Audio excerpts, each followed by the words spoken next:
ఇక్కడ వచ్చిన నా రక్త సంబంధికులు మరియు నా జాతి బిడ్డలు, ఈరోజు మన మహబూబ్ నగర్లో నడిబొడ్డున అంబేద్కర్ కళాభవనం ఉన్నది. దీనిలో మనకెందుకంటే మనకు ఉండే పరిస్థితులకు అనుకూలంగా మన ఇంట్లో పెద్దగా ఉండయి, ఉండకానికి చిన్నగా ఉంటాయి. ఈ భవనాలలో పెళ్లి చేసుకోవడానికి కానీ,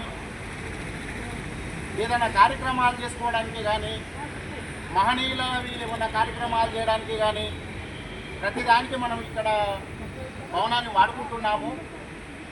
ఈ భవన కార్యక్రమం ఇప్పటికే మనకు సరిపోతలేదు. ఇంకా ఆల్టరేషన్ ఏమైనా కట్టుకోవాలంటే కూడా ప్లేస్ కూడా లేదు. దీని పక్కనే ఉర్దూ గారు నిర్మించడం జరుగుతుంది. ఈ ఉర్దూ గారు నిర్మిస్తే ఇక్కడ ఇబ్బందికరంగా ఉంటుంది. మా దళితులకు ఇబ్బంది కలగకుండా ఎమ్మెల్యే గారు, ఎందుకంటే ఈ వక్బోర్డు భూములు చాలా ఉన్నాయి మామ్నార్లా. ఇక్కడే అశోక్ టైటిల్స్ దగ్గర దీనికి అపోజిట్లోనే 20 ఎకరాల పొలం ఉంది. ఇంకా వేరే ప్లేస్లో కూడా చాలా వక్బోర్డు భూములు ఉన్నాయి. ఒకవేళ అనివార్య కారణంతో కాని పక్షంలో ఉంటే కూడా మా మా మా యొక్క ప్లేస్ ఎంత వరకు ఉంటే అంతే కంపౌండ్ కట్టించి, అదేవిధంగా ఈ అంబేద్కర్ కళాభవన్ పైన 5 అంతస్తుల వరకు భవన నిర్మాణం చేస్తే మా పిల్లలు వేరే ఊర్ల నుంచి వచ్చి చదువుకోవడానికి ఉపయోగకరంగా ఉంటుంది. ఈరోజు ఇక్కడ కోచింగ్ సెంటర్ను కూడా అంబేద్కర్ కళాభవన్లో గౌరవనీయులైన మా ఎమ్మెల్యే గారు ఇక్కడ పెట్టడం జరిగింది. అన్ని కులాల వాళ్ళు, ఓన్లీ ఎస్సీలని కాదు, ప్రతి ఒక్క కులం వ్యక్తులు పిల్లలు వచ్చి ఇక్కడ చదువుకోవడం, కోచింగ్ తీసుకోవడం జరుగుతుంది. ఈ విధంగా ప్రతి ఒక్కరికి, ఎందుకంటే మెయిన్ సెంటర్లో ఉంది కాబట్టి ప్రతి ఒక్కరికి ఉపయోగపడుతుంది కనుక ఇక్కడ ఉర్దూగా నిర్మించకపోతే చాలా సమంజసంగా ఉంటుంది.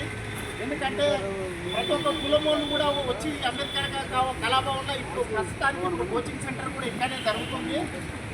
రేపు ఉర్దూ గారు నిర్మాణం అయిన తర్వాత ఇంతవరకే ఇక్కడ హాస్టల్ ఉన్నప్పుడు కూడా ఎస్సీలకు ముస్లిమ్స్కు గొడవలు కూడా జరిగినాయి. దాన్ని బేసిక్ చేసుకొని ఇక్కడ నుంచి దారి కూడా, ఈ దారి వెంబడ వెళ్తున్నది కాబట్టి ఇక్కడ దారి కూడా బంద్ చేయాలి. సాధ్యమైనంత వరకు ఉండకుండా వేరే దగ్గర నిర్మాణాన్ని నిర్మిస్తే బాగుంటుంది. లేని పక్షంలో వాళ్ళకు సపరేట్గా మా స్థలం ఎంతవరకు ఉందో, ఈ అంబేద్కర్ కళాభవన్ స్థలం ఎంత ఉందో అంత నిర్మాణం చేసి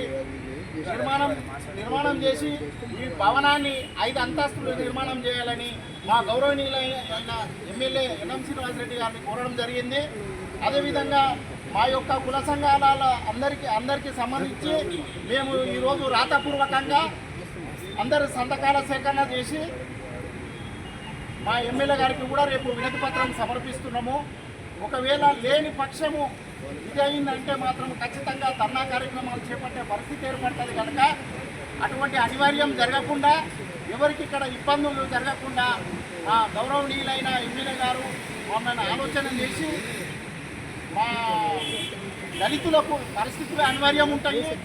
ఈ యొక్క ఆధారుని కూడా చెడిపోకుండా గౌరవనీయులైన మా ఎమ్మెల్యే గారు దానికి తదనుగుణంగా చేస్తాడని మాకు నమ్మకం ఉంది కనుక ఈ మీద నమ్మకంతో ఈరోజు రేపు మీకు మా సంతకాల సేకరణతో ఈ యొక్క అంబేద్కర్ కళాభవన్ విషయాన్ని మీకు తెలియజేస్తాము అని మా కుల సంఘం తరఫున, అందరి తరఫున నేను కోరుతున్నాను.